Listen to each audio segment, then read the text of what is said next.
Alright folks, I would like to ask all of you one question. What is your favorite Lara Croft, or in this case your favorite Tomb Raider games? List it in the comments.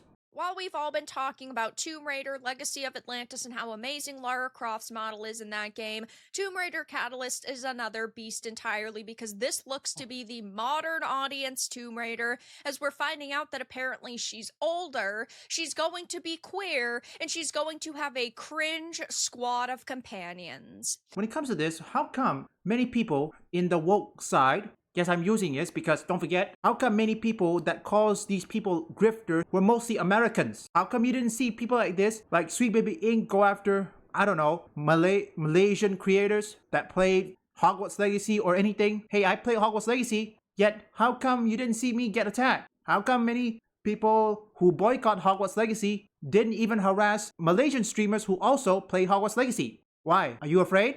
We never should trust companies. When they remake something, they remaster something, they reboot something, typically they do not respect the source material. And Legacy of Atlantis' Lara Croft model looks really good. I thought the trailer for that looked really cool, but Tomb Raider Catalyst was always going to be another beast entirely. It seemed like a continuation. It could have gone in the direction of Phoebe Waller-Bridge humor to try to line up closer to the feminist TV show that they're doing.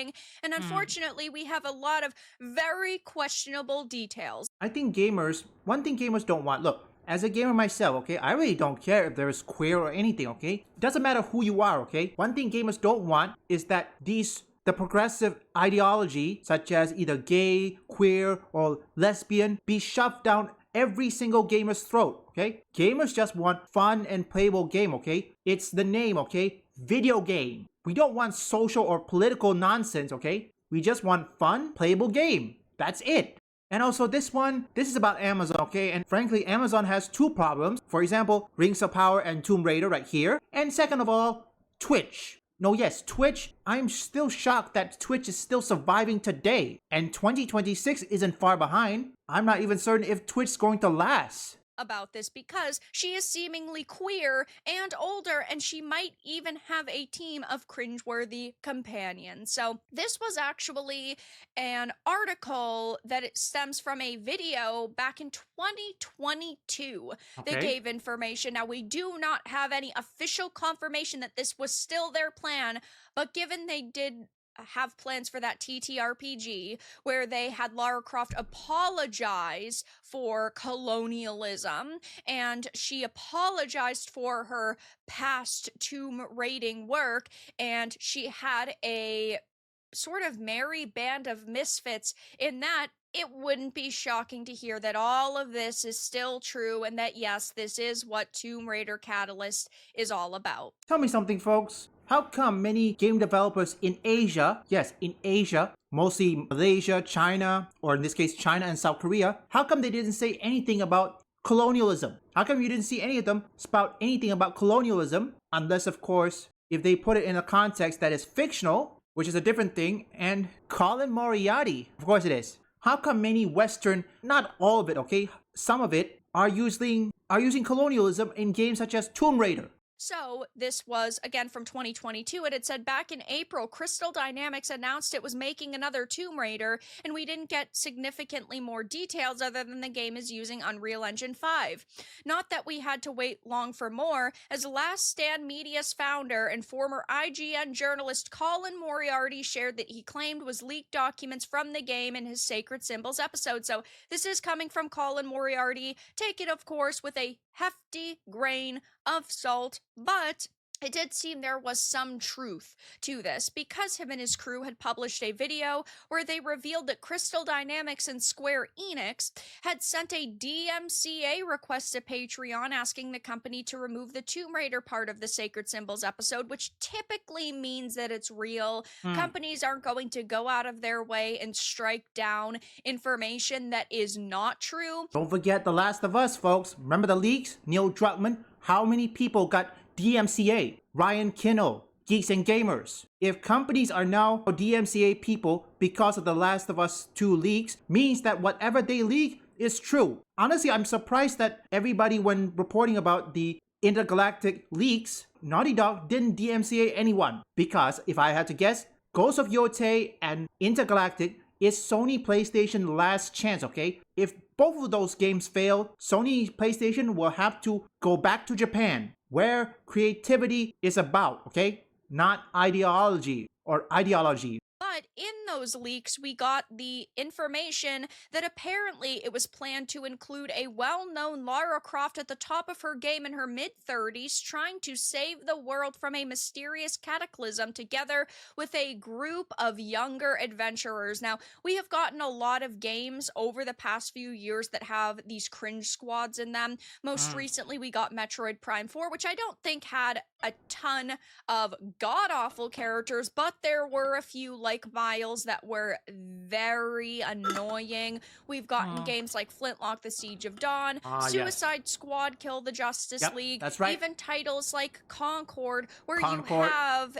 these teams of adventurers who are supposed to be sort of found family, and they're all supposed to work together, and you're supposed to have some comedy, some drama. It never really works out well, in my opinion, because they're all resembling modern day Dungeons and Dragons teams. Yet you wonder why they are being, I don't know, being laid off compared to the East, because unlike in the East, when the Eastern developers have their budget, they follow it to the letter, okay? That's the difference. Unlike in the West, not all of it, okay? Most AAA, they rather balloon their budget, not get anything done, and guess what? The game ultimately failed. It doesn't matter whether the journalist said otherwise, it will fail. And don't say Steam numbers don't count, okay? This is something I learned from a YouTuber called Chaos. He said, if Call of Duty isn't performing well on Steam, then you can bet that other places such as Battle.net, Epic Games, I believe Epic Games there is, Xbox and PlayStation, they will not perform well. Call of Duty Black Ops 7 performed poorly on Steam.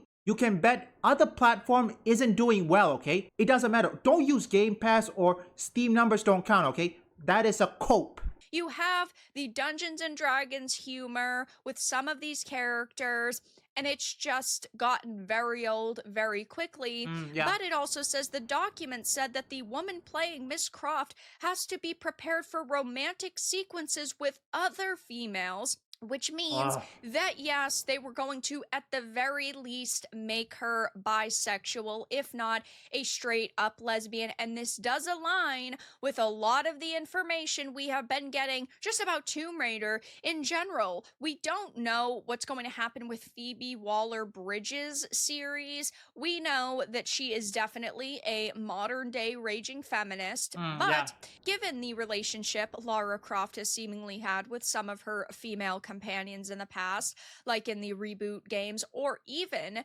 like in the Legend of Lara Croft Netflix show, and how she is at least bisexual. Yeah, this wouldn't be very far-fetched to imagine, especially with how much they want to rewrite Lara Croft. The activists within the video game industry don't want Lara Croft to be made for men. They don't want her to appeal to the male gaze anymore, which of course is a fictional concept. And they want her to be for the gays, to be for the LGBT community. They want her to be a modern Tomb Raider. So, yet you wonder why many LGBTQ community feels hated even more. Look, this virtue signaling isn't working, okay? Look, the more you virtue signaling, the more hated many of these LGBTQ who just want to be left alone felt hated, okay? And I know some of you who are watching this are from the LGBTQ community and you don't like it. You don't like all this virtue signaling. Will this actually happen? There's no official confirmation.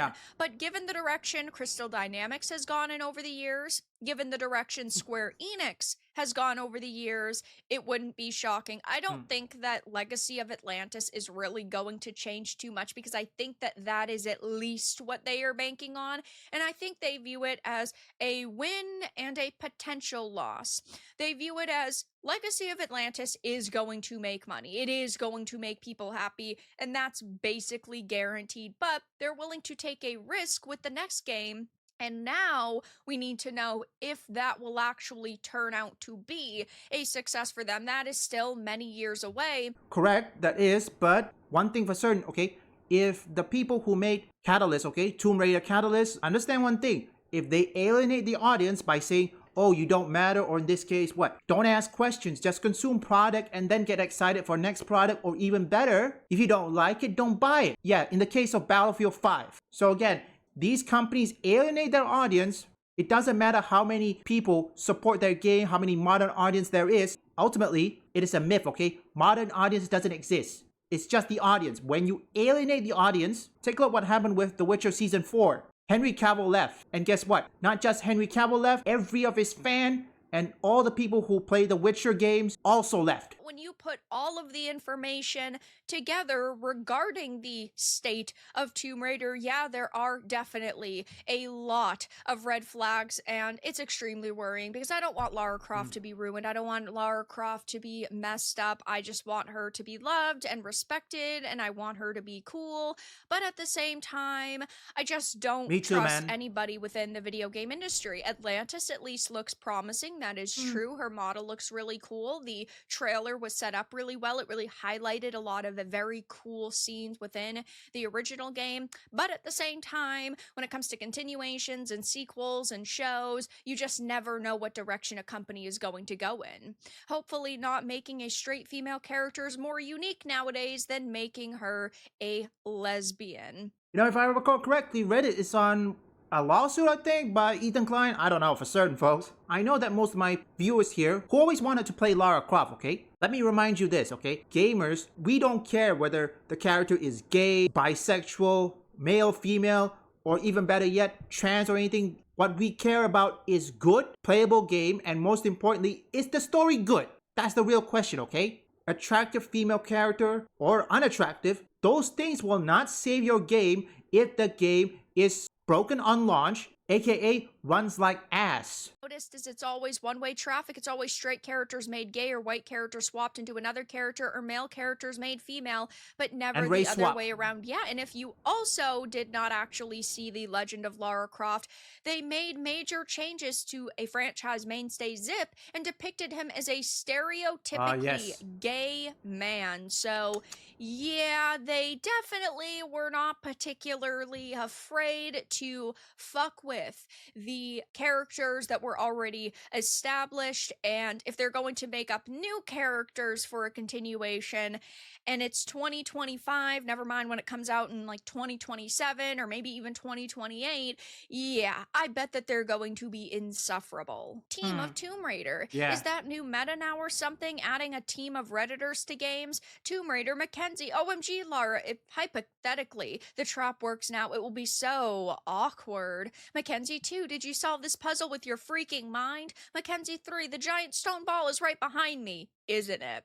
I'm more shocked that they haven't done it already. They're on the cusp of going out of business. 4 rounds of layoffs this year. They were working on Perfect Dark and it got canceled. Amazon is publishing these 2 games. I forgot what game they're also working on with Microsoft, but that is their last major project. And yes, it is actually Fable, which isn't a good look. Amazon, we can't trust Amazon. Amazon doesn't have just one problem, okay? They have 2. Besides, of course, their gaming division, there's also Twitch. Twitch has been dying, and I don't know why Amazon doesn't want to just pull the plug out of it. Amazon is losing money. I mean, yes, I know the delivery system is still getting the money, but at the same time, and their gaming division like this one, if their gaming division of Lara Croft succeed, then they'll be fine. But if it fails, with the failure of Twitch, they're gonna have to choose. Amazon will have to choose either Twitch or their game division to remain active, because they can't have both. They only have to have one. A lot of problems happening right now in terms of Crystal Dynamics, and they have maybe 1 to 2 more chances left in them. Otherwise, with all of the layoffs that we have seen, all of the game cancellations that they were helping on, they are backed into a quarter, and they do need to make money. And because it is still years away, maybe they will see the reaction to Lara Croft's model and they'll say, you know what, maybe this is actually what we should do again, and we should, I don't know, maybe make Lara Croft for the audience that loves Lara Croft. Shocking idea, I know. That's right. But we are still a long ways away from getting any more information. Take all of this with a grain of salt. They're just rumors that have been put online before, but Crystal Dynamics seem to take them very seriously. And if we get the most sort of diverse and multicultural team of raiders and they're for the modern age, man, oh man, is Catalyst going to face a lot of backlash because people like diversity when it's done naturally. That's What we right. do not like is when you force an agenda in our face and you take beloved characters and you change them around just for the sake of making something more stunning and brave. Yet you wonder why many of these Western AAA are being laid off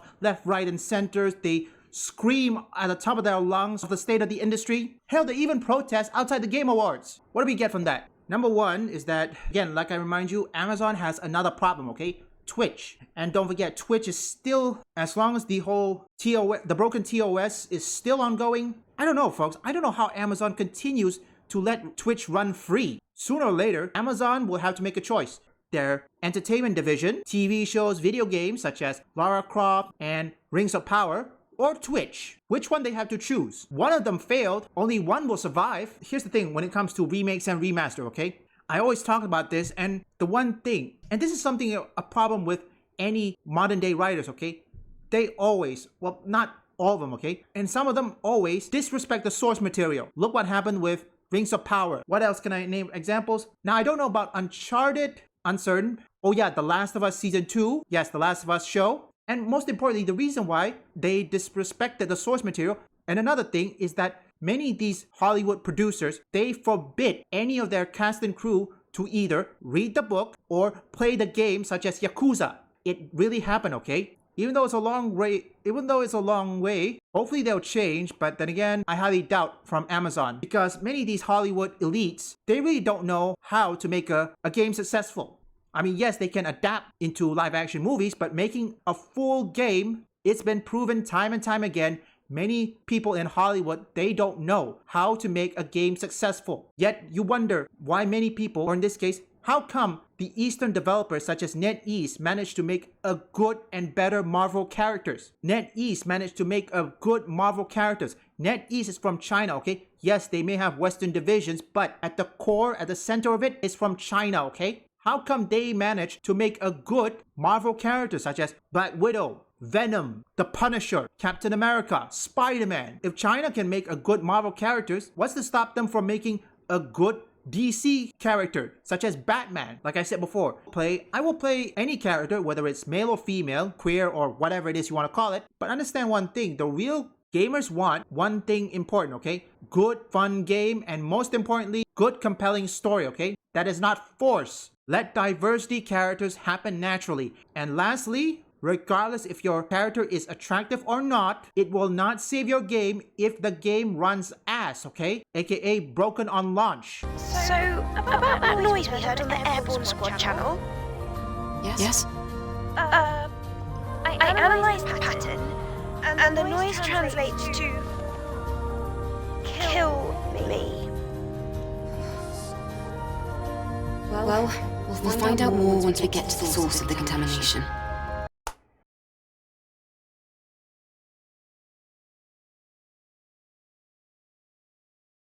I wonder what it means.